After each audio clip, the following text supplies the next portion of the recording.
Hello everyone, and warmly welcome to this episode of Invisible Threads of Kindness. Today I have the joy and immense pleasure of having as a guest a conversation with Andrea Barneveld. She is the founder of StellarFolk and offers grounded, sacred spaces for deep healing and reconnection. She facilitates earth medicine, ceremonies, retreats, and somatic guidance through the use of psilocybin mushrooms.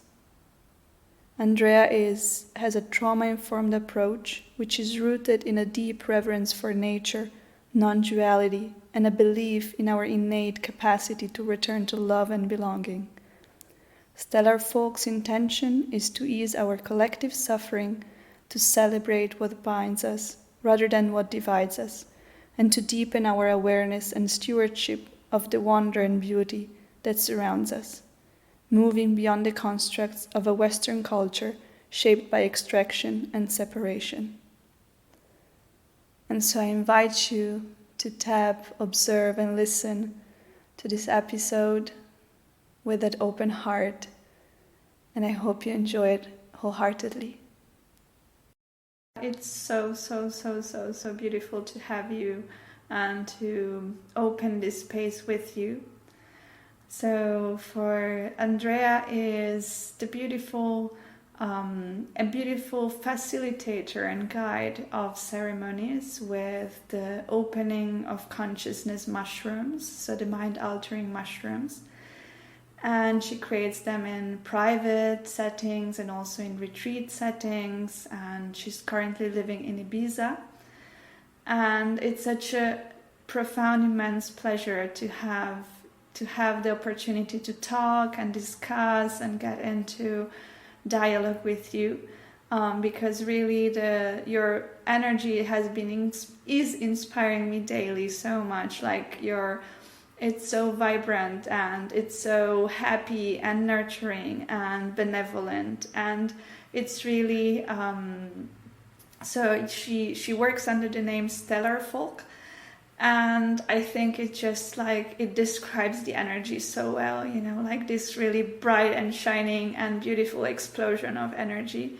So I just wanna give you open the space and maybe just start also with yourself talking a little bit about the name StellarFolk, and to talk a little bit, just to say a few words about yourself in your own words. Well, thank you so much for this warm invitation. I'm absolutely thrilled to be here, Bodhi, sitting with you, and also getting to know you through here. So I'm just really happy and excited to start this conversation. And I'm always a little bit nervous when people ask me for podcasts. So I'm just trying to tune in with my body also and get grounded a little bit. But just being with you already gives me confidence. So thank you for your kind words. The name StellarFolk, so it means folk from the stars, people from the stars. And stellar also means great or exciting or cool, right? I don't know if that's the correct translation, but it has it has some positivity and something mystical about it, right? Yes, it's very cosmic. Very cosmic, yeah. And the name has been with me already since 2016, and this was prior me stepping into this role as facilitator and doing this work.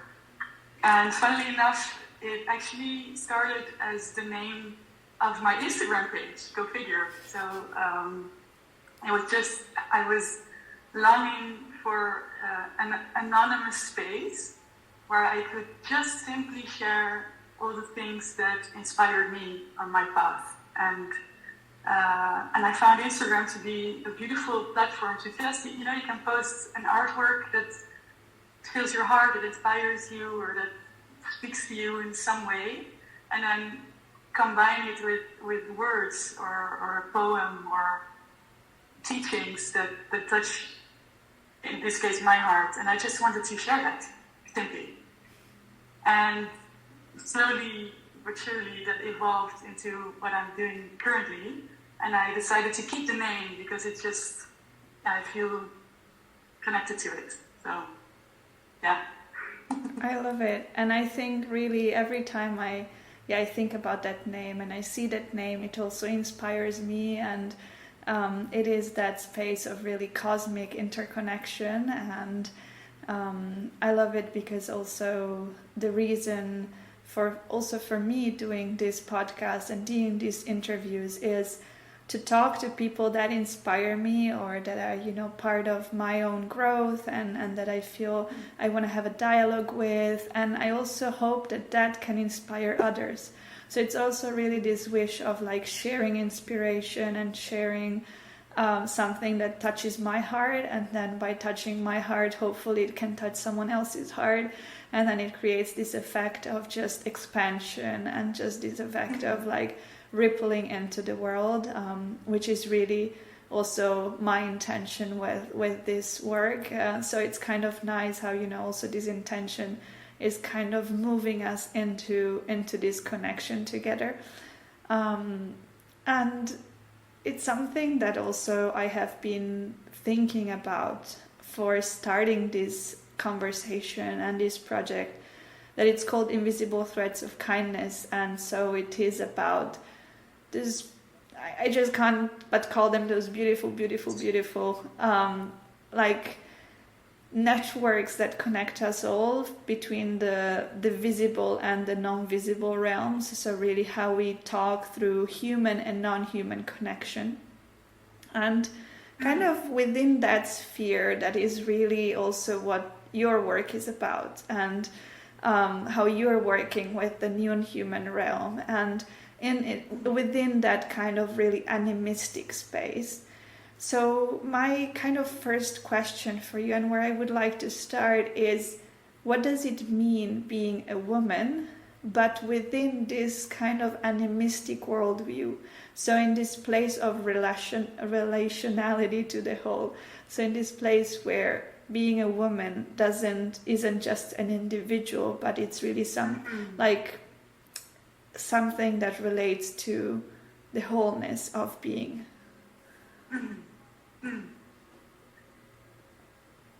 Well, first of all, I find this such a beautiful question, very close to my heart, and also a challenging one, actually, because I'm learning more and more each day about how much of what we call gender is very much a human and a societal construct, right? Mm. So I just want to begin by acknowledging and including everyone who identifies as a woman in this conversation, because I was born in a woman's body and I identify as a woman, but of course some people aren't born in a female body and still feel deeply connected to the essence or the archetype of what we as humans have maybe historically associated with womanhood. Maybe things like nurturing or softness or receptivity, care, maybe intuition, mothering.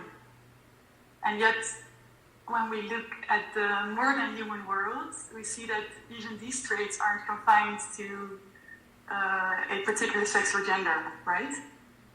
And for instance, in hyena societies, females are dominant and physically more powerful than males. And there's also male seahorses who carry and birth the young. And there's another example I really loved. Did you know that clownfish, the Finding Nemo ones, they can change sex depending on the need of their community. Mm.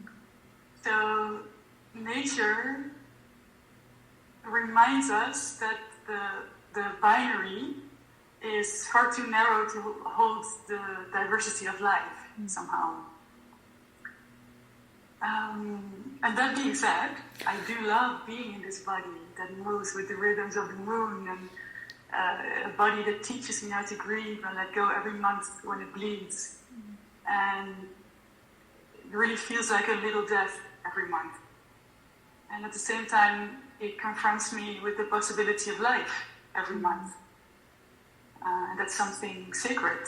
And if you think about it, all of us came into this world through bleeding bodies, whether the person in that body identified as a woman or not. And actually, this is something really alive in my life at the moment. I'm turning 38 tomorrow, actually. Wonderful. Yes. Sending blessings. We say we shouldn't say happy birthday before, so I'm just sending them into tomorrow. Thank you so much. Yeah. So yeah, 38 and almost. And about a year ago, we found out that my partner, who I've been with for 17 years and love very deeply, is infertile due to an immune condition. He has Lyme disease. So I've been coming to terms with the possibility that I may never become a mother in this lifetime. And that has opened up this very tender grief, like a grief for something that was never there, and a grief also for a role I always thought I would step into one day. So there's this strange feeling of not being able to bring my life or my womanhood into its full expression, if that makes sense. But I also recognize that these are merely ideas of the mind. It's like roles and desires that culture or conditioning has placed there. So I'm constantly dancing between fully feeling the human grief of it in my body, and also remembering that suffering often comes from resisting what is. So swimming against the current of what life offers is what brings suffering, right? Yes. And this is where the medicine of mushrooms have been once again such an ally for helping me surrender and soften and sit with feelings and simply return to presence once again. And also, when I think about what it feels like being a woman, so when we sit in a circle with other women, often in a sharing circle, we hear these common threads like menstruation, abortion, motherhood or the absence of motherhood, misogyny, sexual trauma, which unfortunately most women and folks from the LGBTQ plus community have experienced, including myself. And also the beauty and the struggle of caring deeply, basically. And I feel one of the most healing aspects of womanhood is for me sisterhood. That feeling of solidarity, that knowing glance across the circle that says, I see you. I feel that there's deep medicine in that. And then when you zoom out a little further, you could say that the feminine has been dismissed and violated and suppressed for centuries, likely millennia even. And I feel when we begin to truly see the earth as a living being, as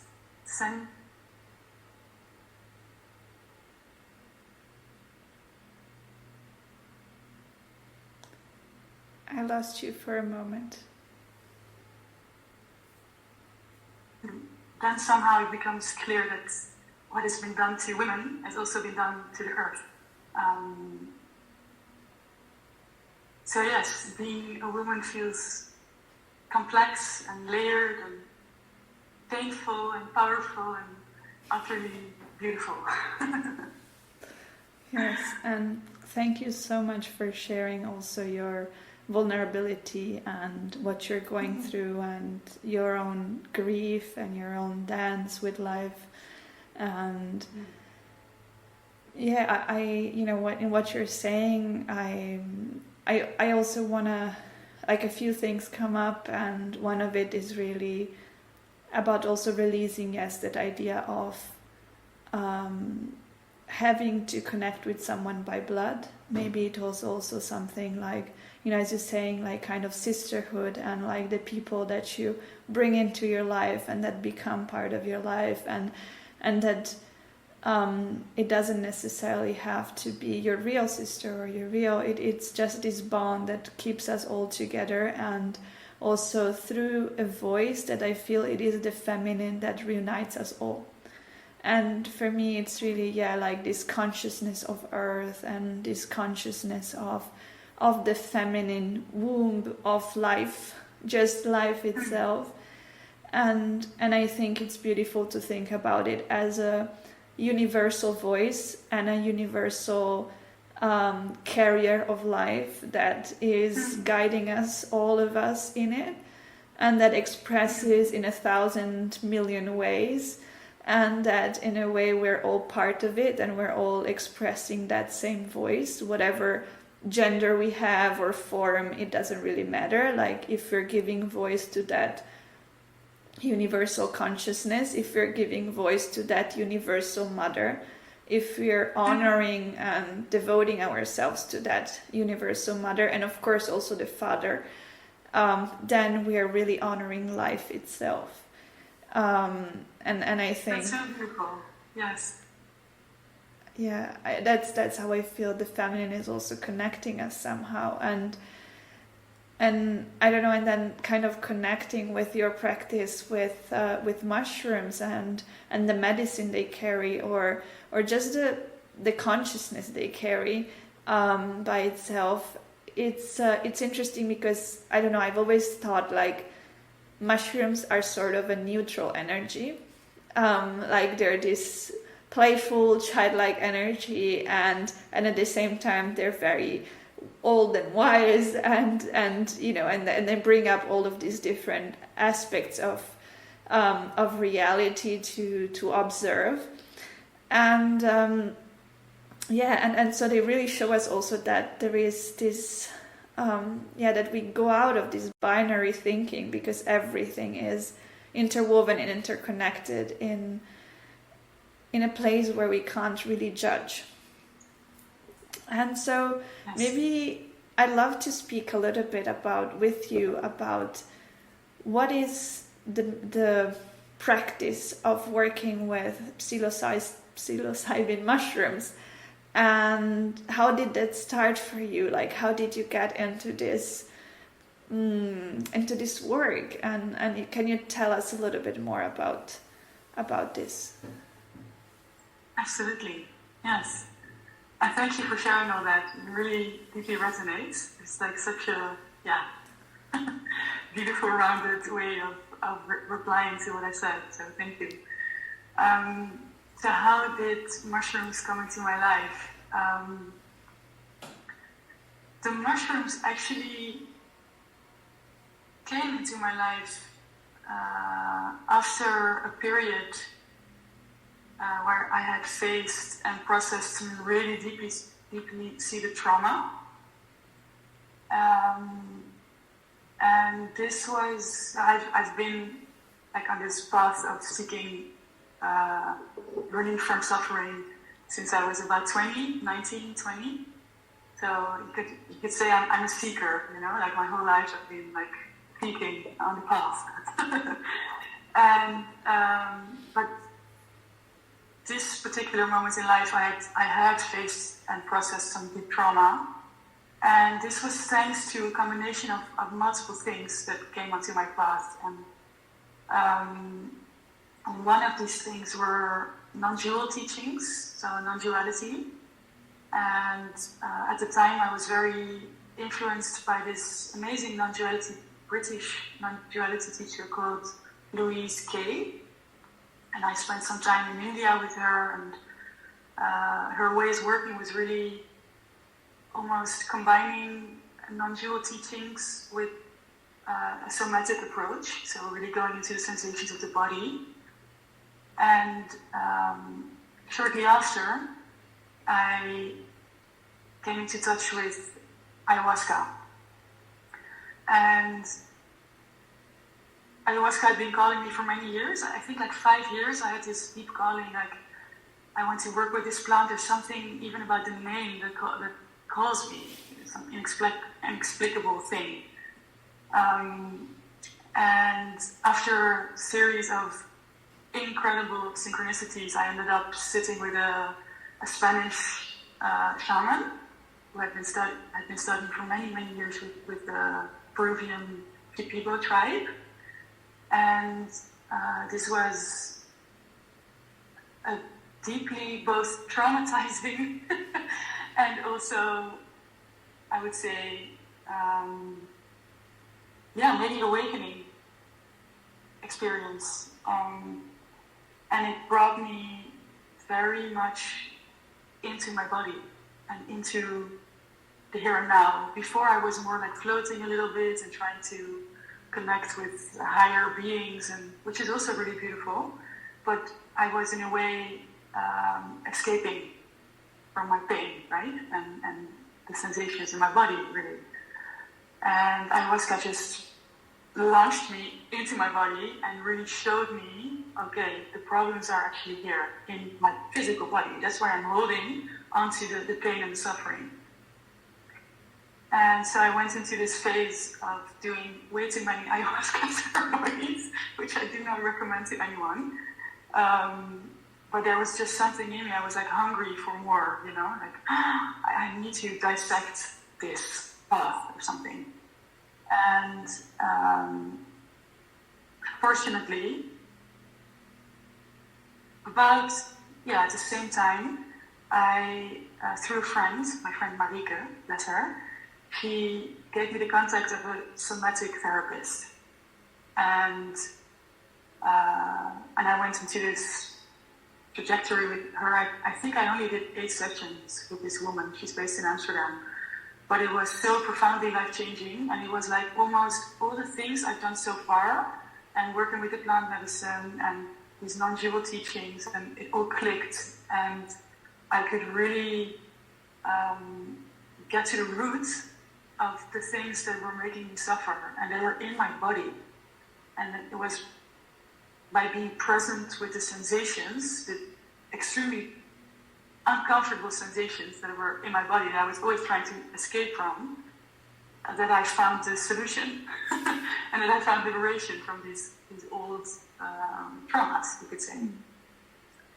And so there was this whole new chapter unfolding in my life, and I felt this burden lifted from my shoulders, and it was beautiful.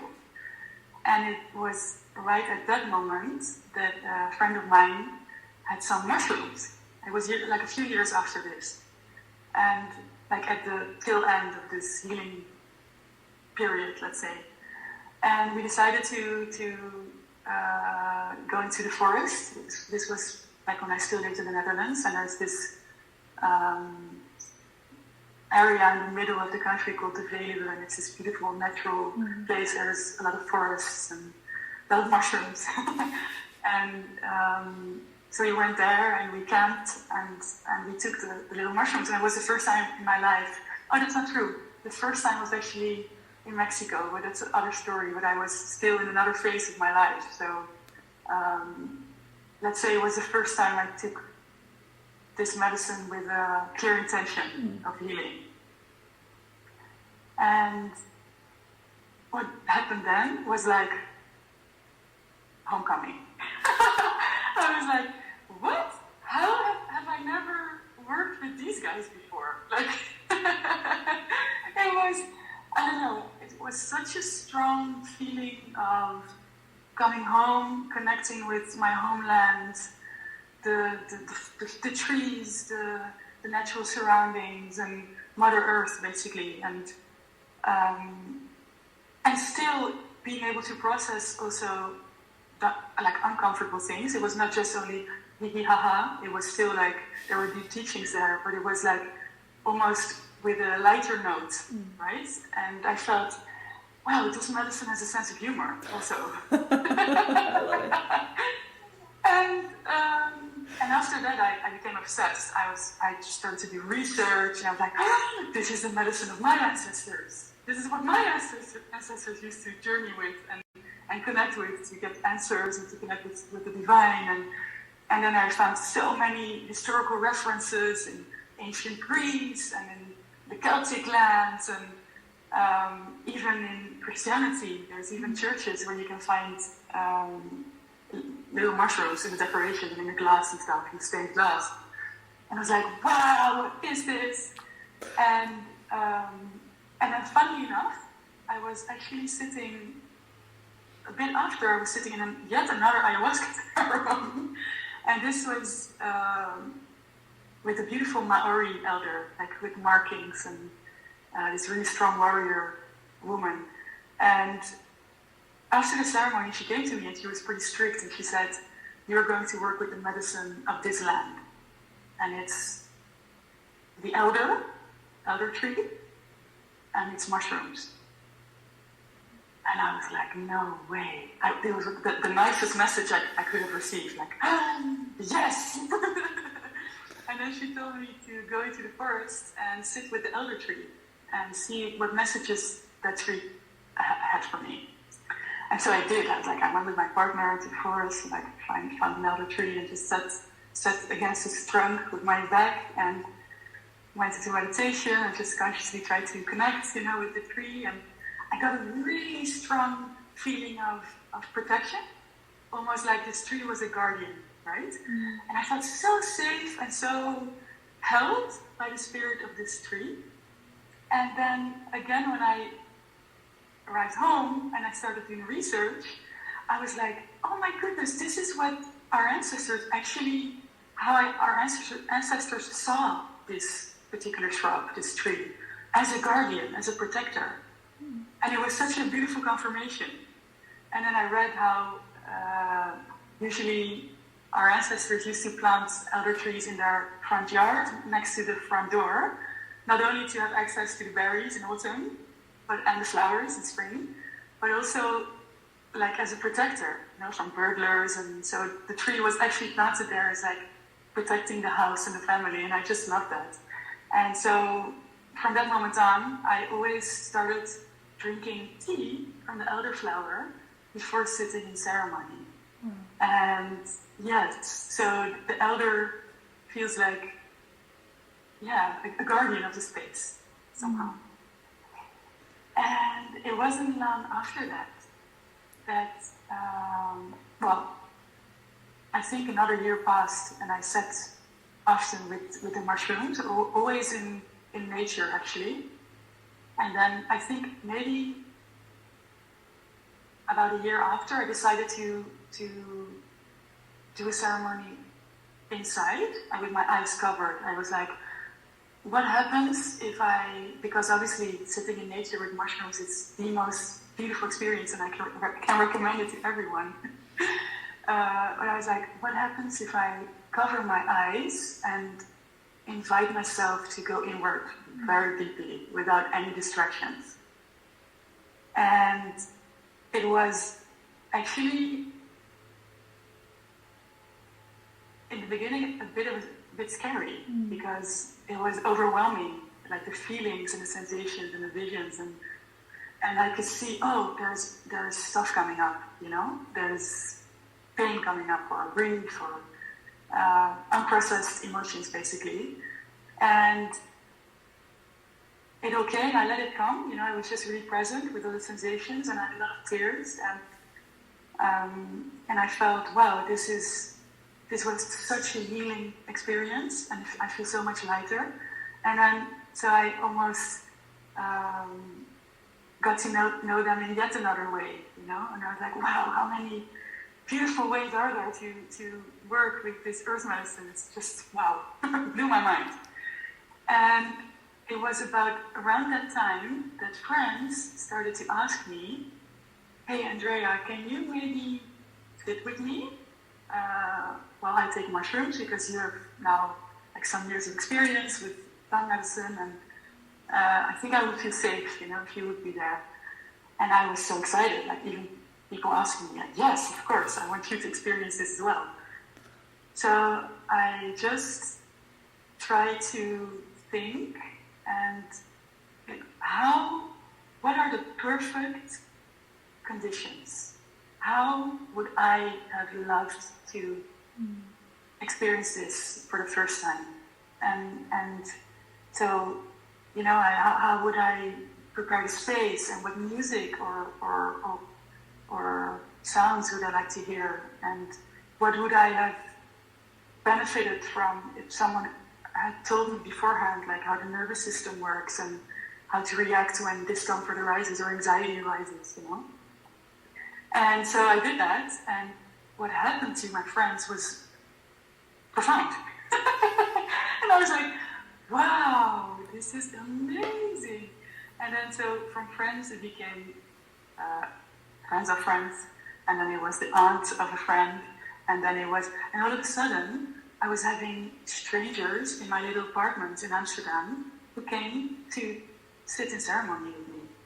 And it happened really organically. I never thought, okay, I'm going to do this, And this continued for a while.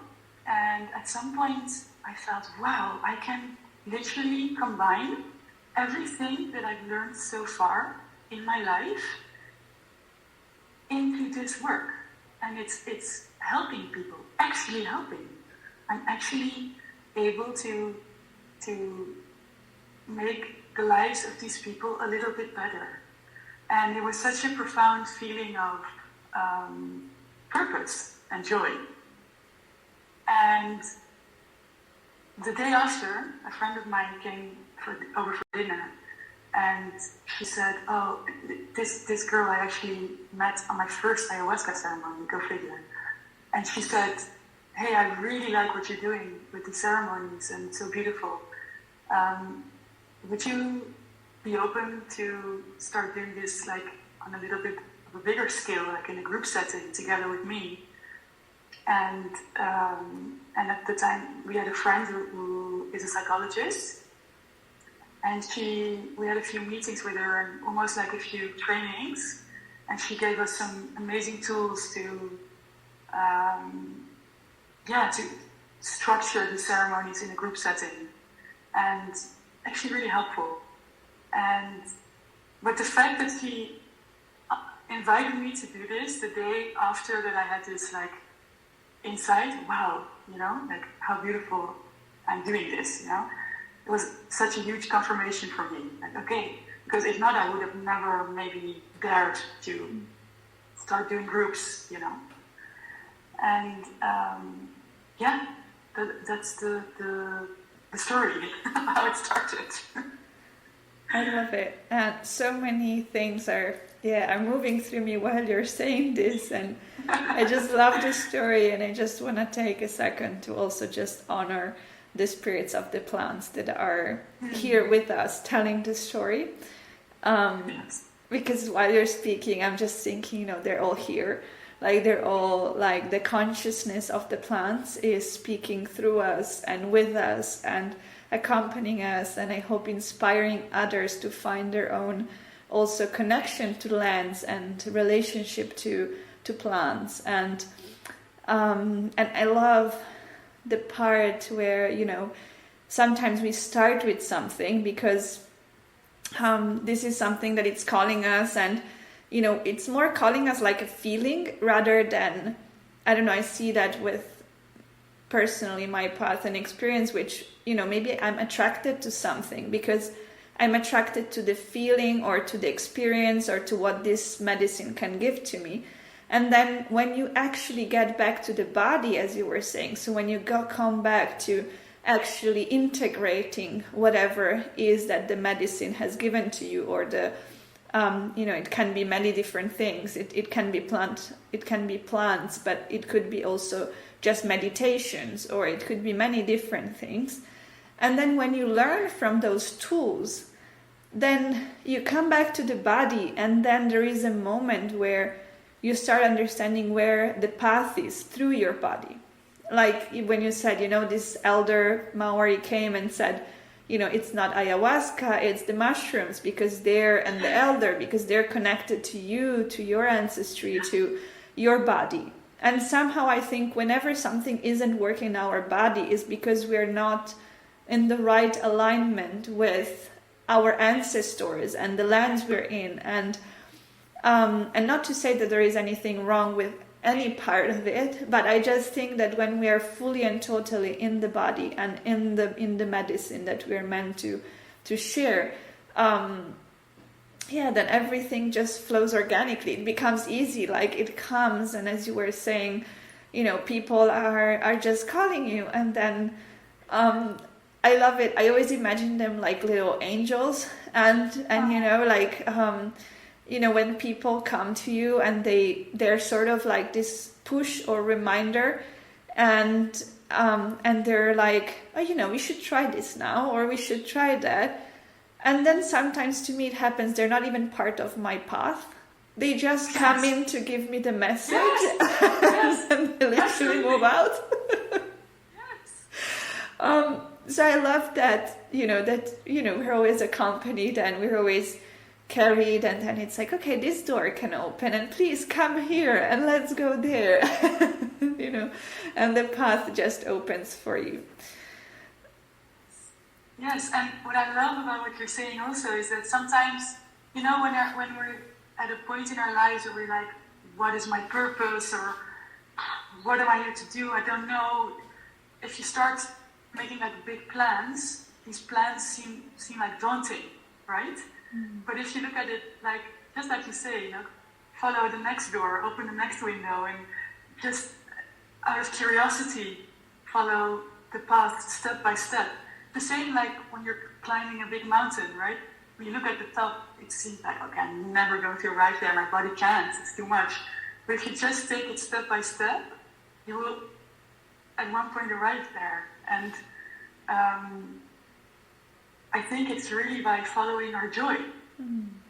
So it shouldn't be, obviously, we need to sometimes do scary things. Like for me, when I had to speak in front of a group the first time, I was terrified, I was sweating, it was like horrible. But so yes, we do need to do hard things and step outside of our comfort zones as well. But always first see if you're actually following your joy, and then at some point the calling or the joy or the push from the universe becomes bigger than your fear. Yes, I love what you're saying. Yes, I think at one point you're just there and you're enjoying the view, and you don't even realize, like you're just. Yes. And of course on the path there might be rocks that you need to move over, or like cross or change, or there might be a tree that has fallen and you have to go on the other way. Exactly, and it moves back on the path and you're like, oh no, I'm going back, Yes, but it's organic. It should, like, the most, I feel, maybe also to I hope it can resonate with those who listen, that it's really about following that organic push. Like, it shouldn't feel like something that it's way overboard. Like, it should be that in between where, yes, I'm not so comfortable because certain things I don't like to do them, but I also know that there is so much light on the other side, and it's really inspiring me, and I really want to learn more about myself and expand a little bit more, and it feels natural. It doesn't feel like something exaggerated. It just feels quite natural to move into that next step, into that next layer, into that new space. Absolutely. Yes. Yeah, that's how I'm also. I mean,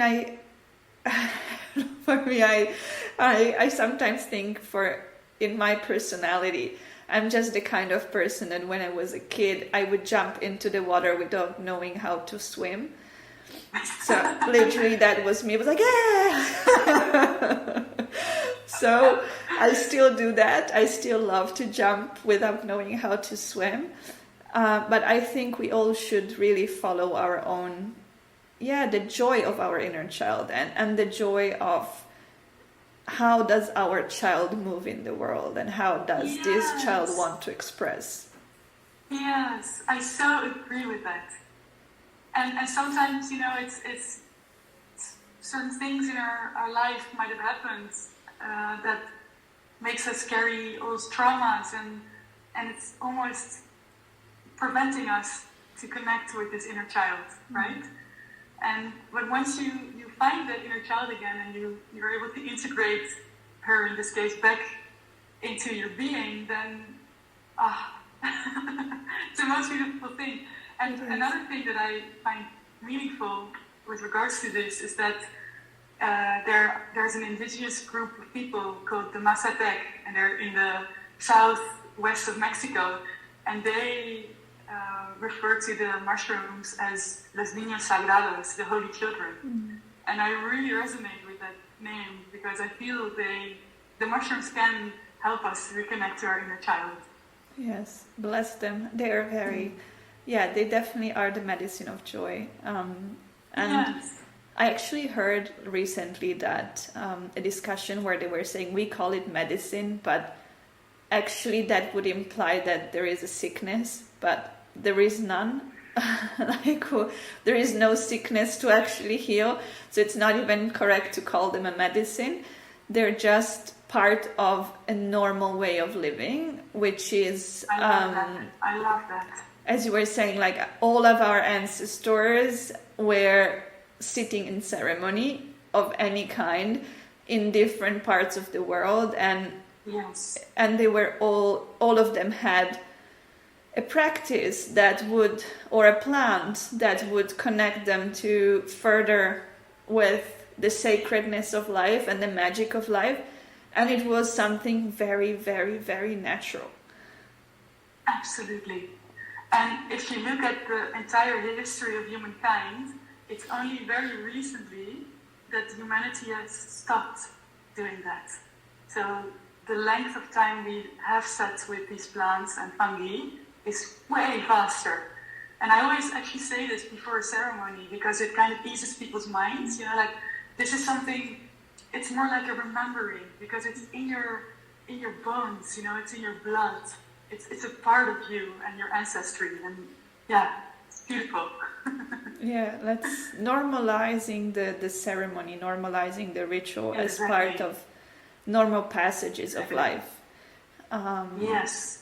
And remembrance and connection, and also honoring the rest in a way, and the pause, and not always just running from one thing to the other, but just like honoring those cycles. And I think that's why it's so beautiful, because the plants are connected to earth, so they tell you about the cycles of earth. So it's like this reciprocity. Yes. And I'm actually kind of curious in that sense of like, how can you cultivate reciprocity with mycelium and mushrooms? So I think, first of all, reciprocity might be my favorite word in the universe. So thank you for this question. Because reciprocity means giving and taking, right? It's like understanding that everything exists because of the other. And so first of all, actually, I believe a relationship with mycelium doesn't require ingesting its fruiting body. So the underground network itself, the mycelium, can stretch for kilometers, right? This is, depending on species, it's these large webs of interconnected little threads. And quietly below the surface, right under our feet. It's like they're weaving the forest together and all the plant beings. And so yes, the mushrooms and the truffles are simply its fruits. And the mushrooms are what you see above the ground, and the truffles are below the surface of the soil. And I feel that you can begin connecting with this ancient being through presence and awareness. I absolutely love how Thich Nhat Hanh, Vietnamese Buddhist monk, speaks of interbeing. And interbeing could be explained as the understanding that everything is deeply interconnected. And you can try this even today. If you find a quiet place in nature and sit still for a few minutes, and as you breathe, you can become aware of the oxygen you're taking in. And that this oxygen was created by the trees and plants around you. And upon your out-breath, it becomes nourishment for them in return. And you can also, for example, imagine roots growing down from your body into the earth, connecting you to the large mycelial network beneath the soil. And as you tune in to that connection, you might begin to sense how trees and fungi are in a constant dialogue. So technically speaking, through photosynthesis, trees create sugars and fats, and the fungi draw these through their roots, and in return, the mycelium helps trees absorb water and nutrients from far beyond the reach of their own roots. So even the breath you're currently taking has been made possible by that exchange. And when a tree dies, it is the mycelium that lovingly composts its body into fertile soil again, creating space for new life. The same will happen to us one day. So it's all one great symbiosis, right? And the more we slow down and feel this relationship, not just as a concept, but in our bodies, the more we begin to understand life and death almost as two sides of the same mystery. For me, that's one of the great teachings of nature, perhaps, and my feeling in particular. It helps us befriend impermanence. Nothing can be held onto, not the beauty, not the sorrow, nothing at all. And the sooner we learn to surrender to that, the more our suffering can soften. And the more each single moment becomes a gift to be savored fully, as it will be gone with your next out-breath. It's like this bittersweet understanding, this bittersweet longing. And if you do feel called to ingest fruiting body of this being, sacred mushrooms, then that relationship can deepen in ways beyond words. It's like it opens a whole new dimension of interbeing, where the earth speaks, and we remember that we've never been separate from the earth, from nature. But usually, before arriving in that deep place of connection, the medicine will invite you to face your pain also. So old wounds and traumas, unprocessed emotions, and face, I guess, the stories you've been holding on to that create suffering. And if there's a lot there, which is often the case for every human being, it can be really supportive to do some somatic work beforehand, to gently explore what lives in your body and to understand how your nervous system responds to stress or fear or anxiety or intensity. Without that groundwork, experience can sometimes feel a little overwhelming. So it's important to prepare with care prior to sit with any mind-altering substance.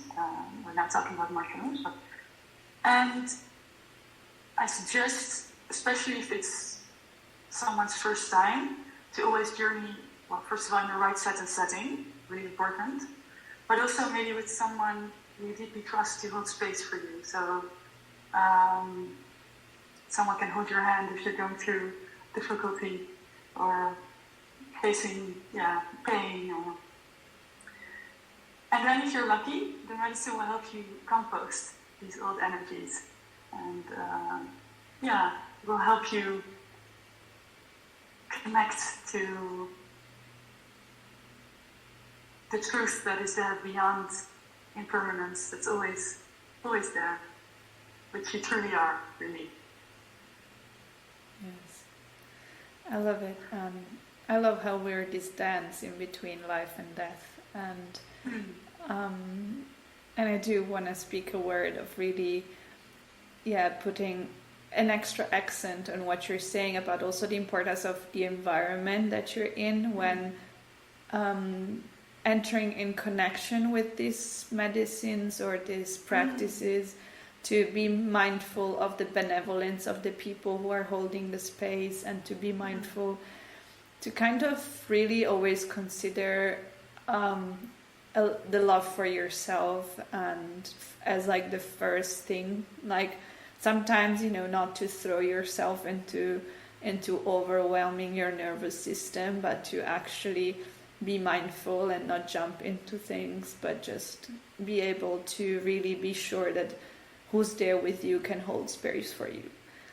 Because it is something so emotionally, it can create such an emotional movement, and yes.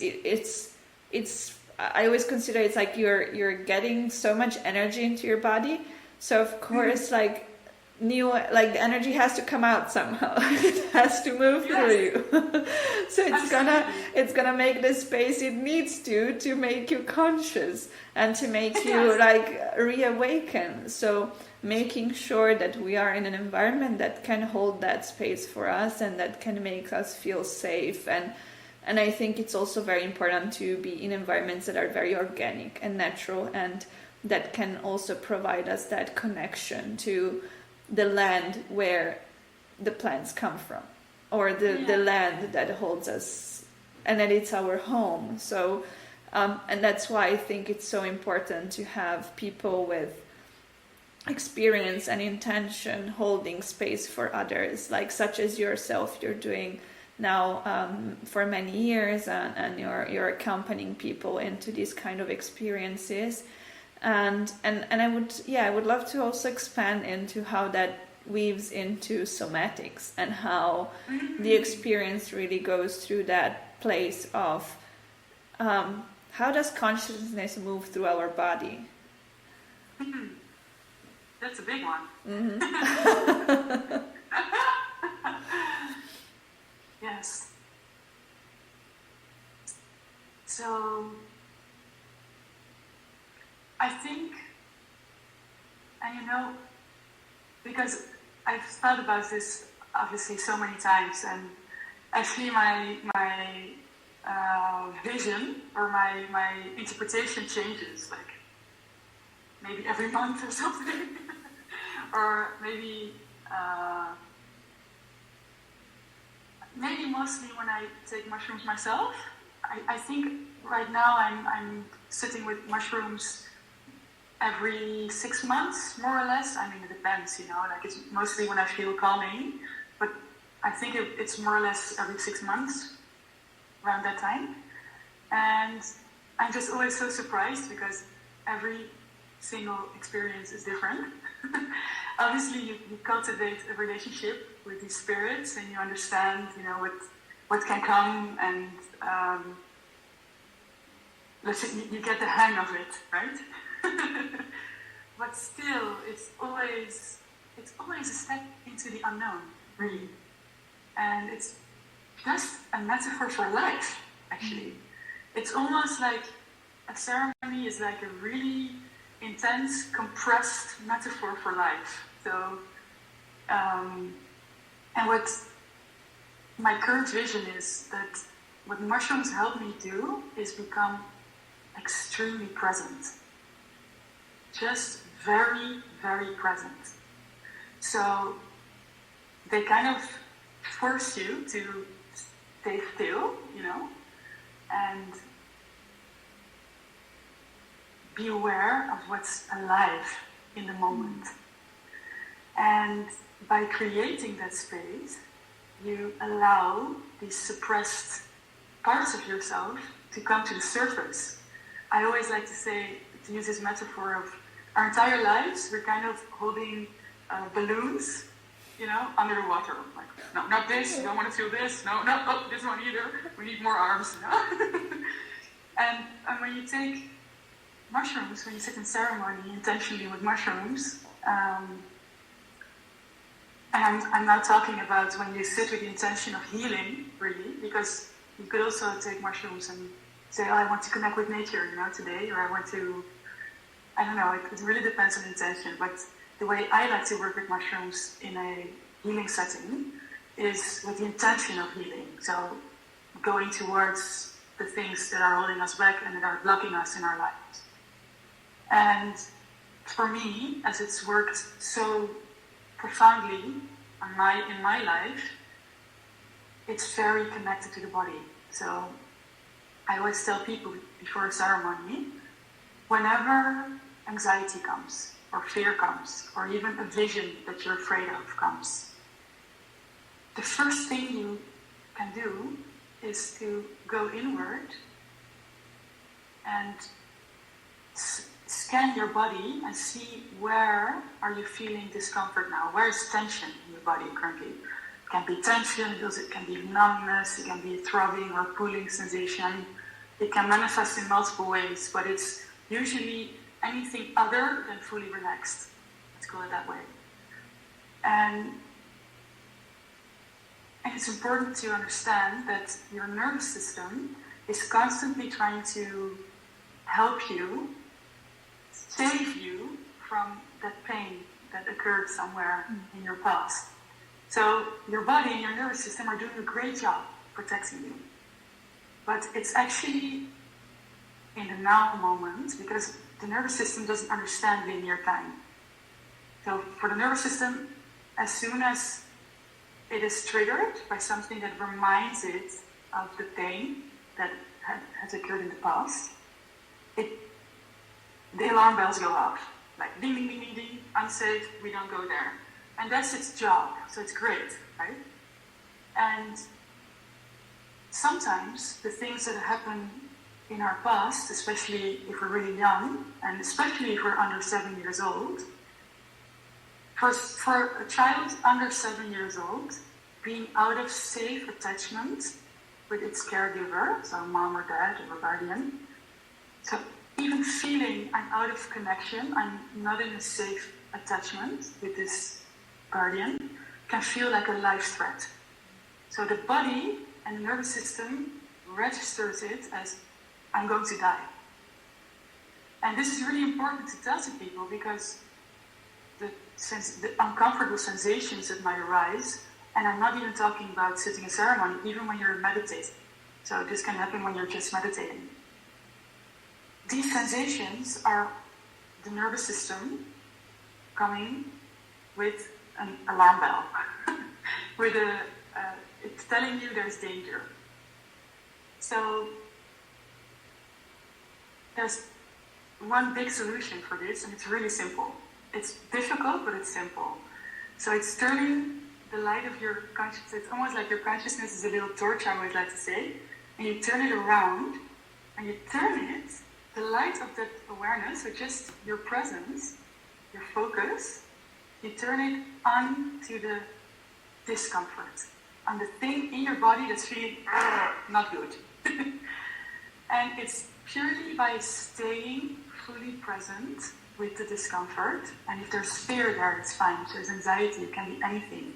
And obviously, what mushrooms do, they enhance everything. They make everything bigger and more acute. So it's like very much in your face. So by going there and understanding, okay, so this is the nervous system that's telling me that I'm in danger, it might even be telling me I'm going to die. So acknowledging that, thank you nervous system, thank you for protecting me, but I'm safe to feel now, I'm safe to feel what's there. So you calm the nervous system and say thank you. And you relax the body and you use your breath as a space maker, literally. So you breathe towards the discomfort and almost visualize that every in-breath makes space around the discomfort. And usually it's somewhere in this area, so throat, heart, somewhere in the belly. It can be different for everyone, but it's usually where things come up. And just by staying super present with curiosity and with love, with the discomfort, and going fully in it, you go there and deeper, become like really intimate with it, with the discomfort, and remind yourself, okay, this is just physical sensations. I'm safe. I'm not in danger. It's purely physical sensations that I'm feeling here. And you go closer and closer. And the closer you arrive, and the moment you're like, I found it, it disappears. It's incredible. It's really incredible. So it's about facing the discomfort, going deeply into the shadow and just facing it. Understanding that you're safe right here, right now.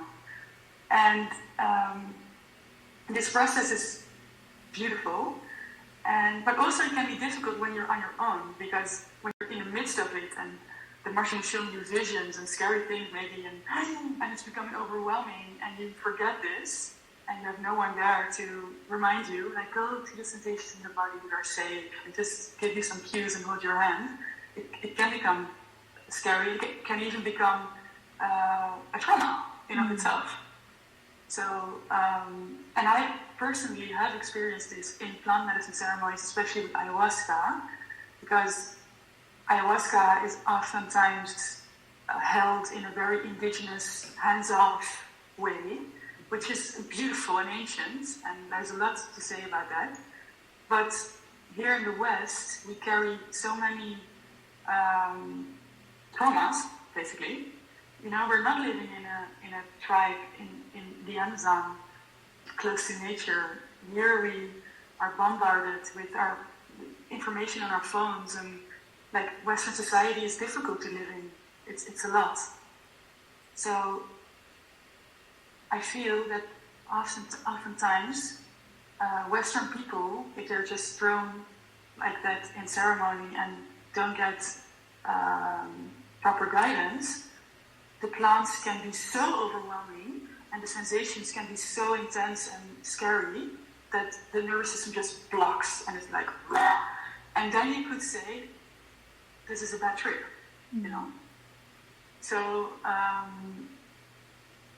coming back to your actual question, for me, everything is somatics. Like, and the fungi and the plants only show us this.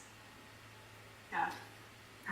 Thank you so much for going into all of these details, and and I think when we open presence and we really fully stay with something, it can be surprising or overwhelming. Also, as we say, especially for those who come from a Western background and live in a culture where dissociation is completely normalized, and where we don't even realize how far we've come from ancestral well-being. So there is this first at the beginning, it's like this awakening, and you're like, oh my God, where am I? What is happening? Okay. And then the presence is also opening your senses, and senses that we might not usually use, like opening us to, we use so much our vision, but not our inner vision. And we use so much, we're not used to also see, hear, smell, taste, scent, like feel at the same time. So at the beginning, that also just opening ourselves to the potential of our body, to the potential of our existence in presence, can be quite scary, because we are not used to that kind of perception. And it's not, and in a way I always say, it's kind of like going backwards, like forgetting what our body is keeping as trauma and is storing within, and that we might not even know it was a trauma, and going back to opening ourselves to the magic in a way, which is always existent, always present. And trauma can store in the body also in many ways. Like it could be also just a smell, or it could be a voice, or it could be many things. A look. So, Yes. yeah, I think it's so interesting because beyond the pain, let's say through the pain, not even, it's not like, it's not jumping over, it's like through that liberation of the pain that we're storing, we allow ourselves to be so open that we really can feel our experience deeper and be more present with things, and also invite more magic in that sense, because we become more aware of the beauty and Yes. the just the love that is expressed in many different ways. And I think that's so precious. That's so precious to be able to come back into that space and extend, share magic with others, and Yes. which I think for me is why ceremony is so important, because it's like a rite of passage, and Yes. once you move through it, then on the other side there is just like a warm hug. Yes. Yes. Absolutely. And yes, but it's so important to also that everyone it kind of comes to me to really feel like also everyone should tap into their own medicine, whatever that is. Like, it all goes back to the same. So it's also Yes. about finding what is more relevant to my body, and what is more relevant to bringing me back into connection, and how can I explore more of this somatic experience. Yes, absolutely. Yes. And it's also good to mention that we are, as human beings, or no, as living creatures, we are wired to seek pleasure. So it's also very normal that we avoid discomfort, right? It's normal. Like, we are built to seek pleasure, and it's beautiful that we seek pleasure, right? We seek pleasure through food and through music and through experiences and through relationships, and we are here to experience it all. But I think that in the modern Western industrialized world, we are taught that we only need to stay in comfort and pleasure, and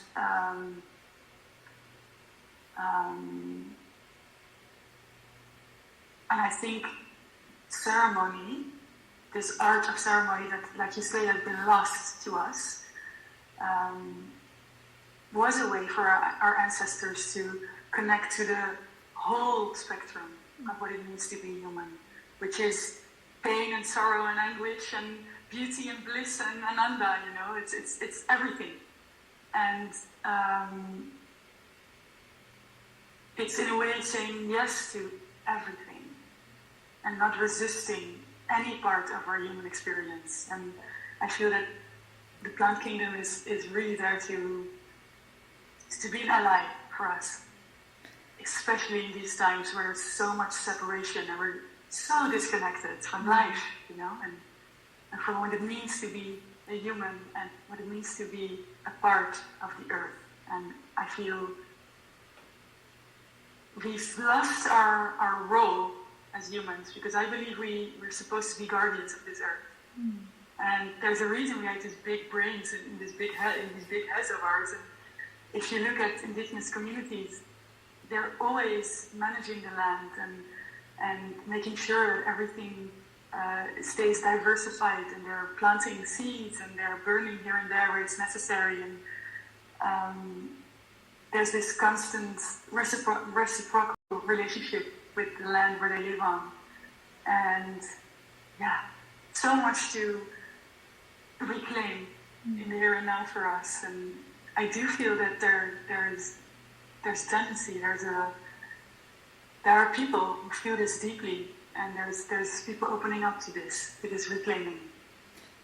Yes, and while you were talking, it really also struck me, you know, the idea of like the difference between, I think, comfort and pleasure. Like I think when we say we seek comfort, we're almost seeking something like a substitute to make us numb, to kind of okay, I'm working a 9 to 5 job, or I would even say there is a 7 to 10 job, which is like people who are constantly under stress, like the body is constantly under stress for many different reasons. It never stops, it never rests, it never has pleasure. So it seeks comfort. It seeks something to make me feel good in the moment, and to get me to, okay, now I'm fixed, and now I can go back to that, which is keeping me under stress. So I think pleasure, it's already a different kind of sphere of life, where pleasure can be really just this pleasure of a nice smell, or the pleasure of arts, or the pleasure of, as you say, music, or food, but maybe it's the homegrown food and the organic one, and the pleasure of your feet on the soft grass. Or so there is this very, for me, it's this pleasure of constant relationship with an organic world in many different forms. Or it can be, of course, also humans and lovemaking and holding hands and looking at each other. Like it can go in a from, like, there is a wide spectrum of what pleasure can mean. But I would say it's a different point from comfort and from what we're putting into it just to cover up for something that is disconnected in the first place. I 100% agree. Yes.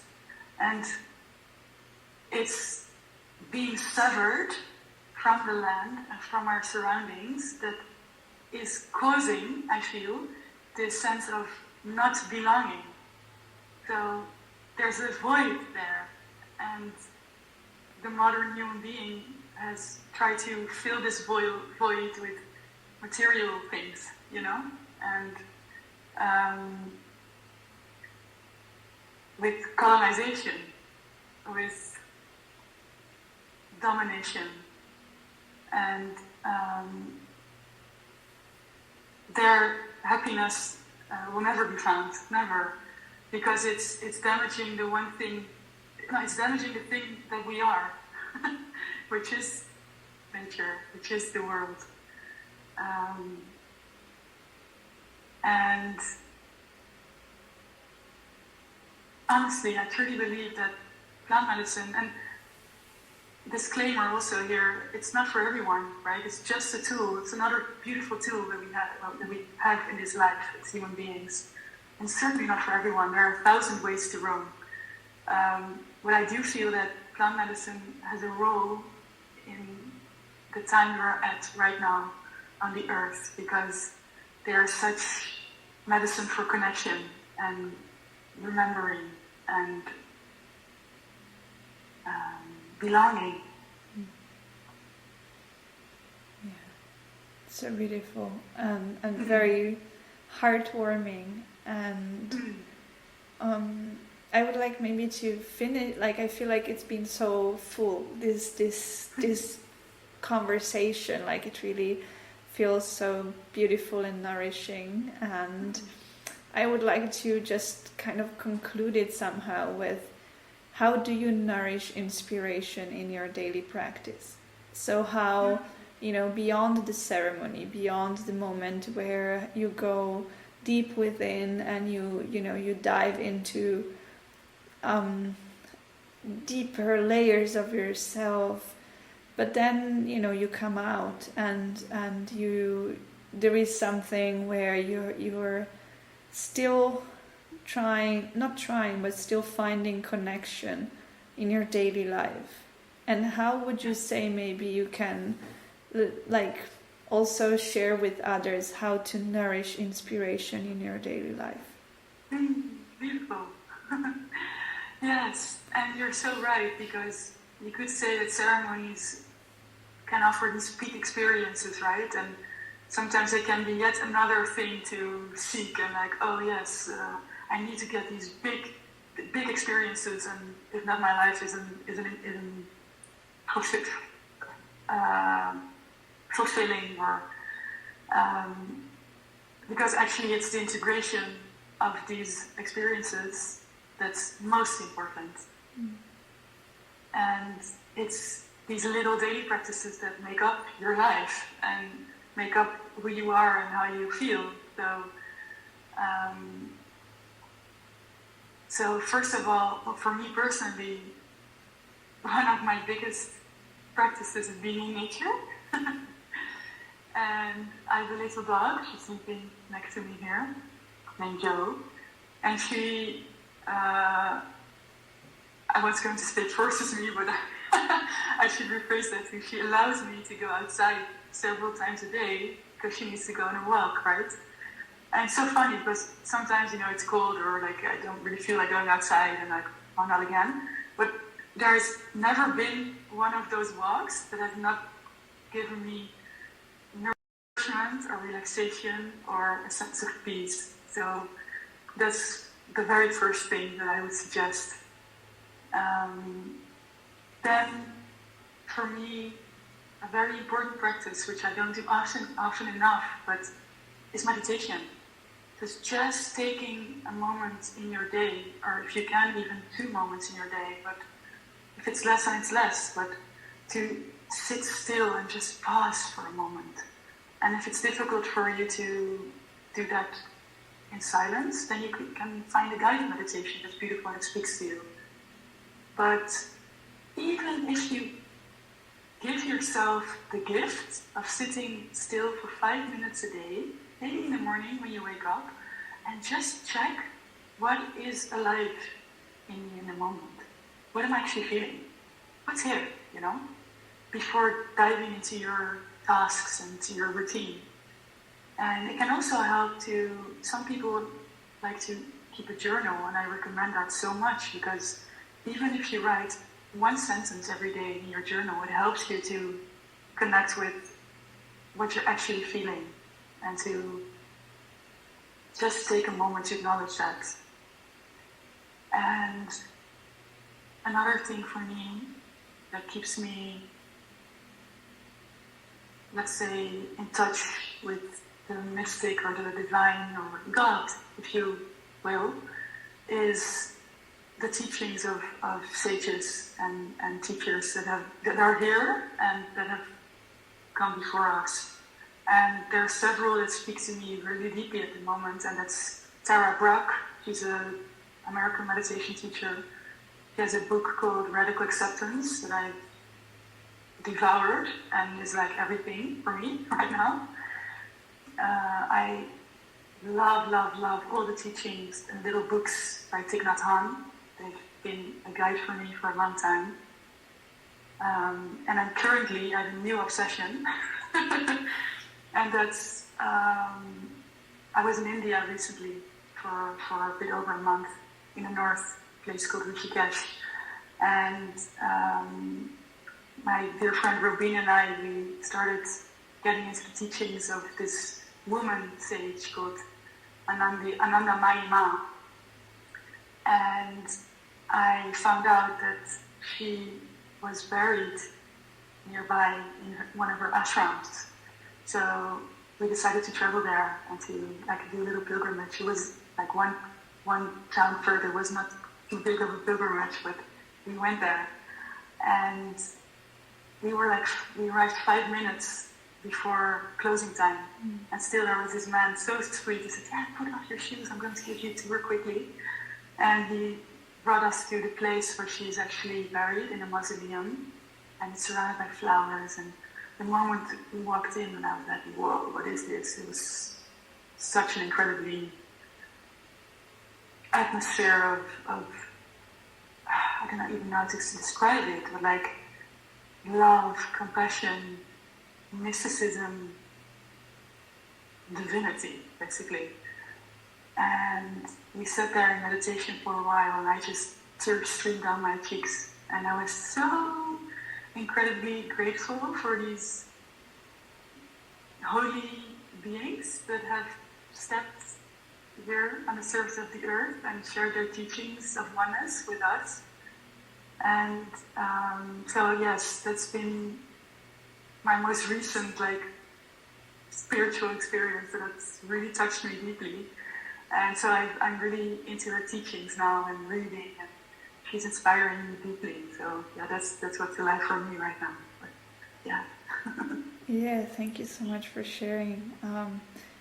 Yeah, I think whenever we're in doubt and also we don't know, it's always nice to just call in for the wise ones, and they might be alive or not alive. We might know them or not know them, but just saying a word and saying, can you guide me? Can you send me a sign? Like, just please support me with your energy so that I might get through this moment, or know what my next step is, and I think it's so important to cultivate that relationship, like the relationship with also the unseen world and the wisdom of the unseen world, and knowing that they're always there. And it's so beautiful how they're connecting us all. And I love how also, without really knowing each other, like we have the same interests like now, and I'm also knowing those.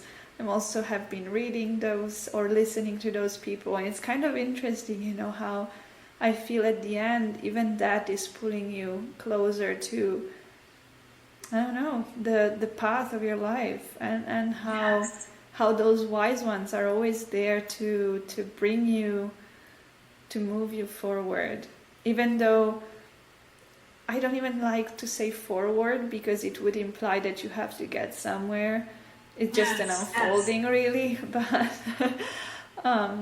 so yeah, and again, I just want to shout out to everyone to say that whenever in doubt, just ask, just send in a prayer and just say, okay, please connect me, guide me, give me a sign. And then, to show you what your path is, what your medicine is. And as you say, not everyone has the same.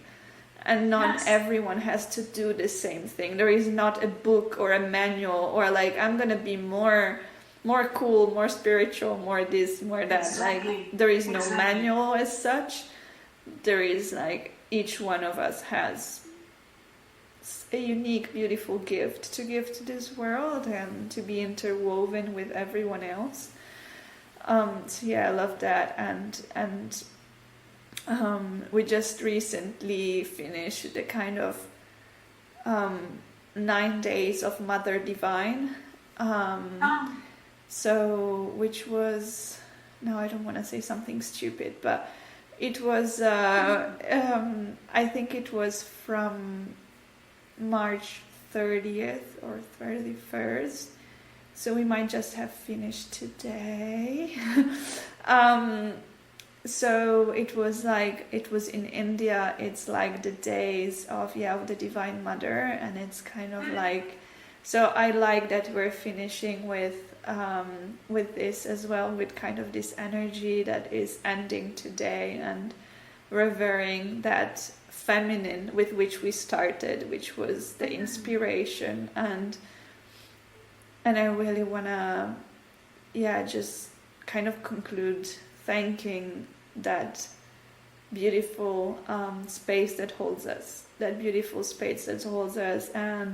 the beautiful consciousness that holds us together, the beautiful Mother Earth that holds us, and all those, what I keep, this is just why this project is called Invisible Threads of Kindness, because for me it's all this network of beauty and intelligence and kindness that is always supporting one another. So, and I want to thank you wholeheartedly for being my guest and for having this conversation with me. And it's just, I honor so much your path and what you're doing, and it keeps inspiring me. So yes, and I learned so many new things with you. So I'm very, very grateful that you shared all of this today. The pleasure is entirely mine. I've really, really enjoyed this conversation, Bodhi. Thank you so much for holding this beautiful space. And maybe like also giving a last space to say Yes. how can people contact you and connect with you, and where they can find you if they wanna if they wanna learn more about your practice and what you're doing, and maybe something that you're hosting soon. Thank you. That's really kind of you. So, well, I'm on Instagram, and it's just StellarFolk attached. And then my website is 𝘒𝘪𝘯𝘷𝘪𝘴𝘪𝘣𝘭. And there are 3 retreats coming up. There's one here in May, it's on day 1, and that's already fully booked. And then there's one in the Netherlands, in a really beautiful farm in the countryside. That's from the 6th until the 10th of August, if I'm correct. And then there's also one coming up in October, beginnings of October in Ibiza, also 5 days. So that's it. Thank you. Wonderful. And everyone's super welcome to text me or message me and email me. If you're curious, I'm always really happy to talk about my work. And Most wonderful. Well, thank you immensely, and thank you to everyone who's listening and looking at this. I'm so grateful for your presence, and I'm wishing you a beautiful, beautiful, beautiful day. Thank you. I wish to thank you for your presence. It's been a true pleasure to share this with you today, and I'm always open to further dialogue if you'd like to connect. It is my wish to create community through this channel, so I will be very happy to connect with you. And if you'd like to learn more about my work and my practice, you may visit my website, which is bodhisola.art, written as bodhisola.art. I'll be very much looking forward to hearing from you, to connect, to dive into deeper dialogue, and I wish you many blessings into your day. Thank you for your presence.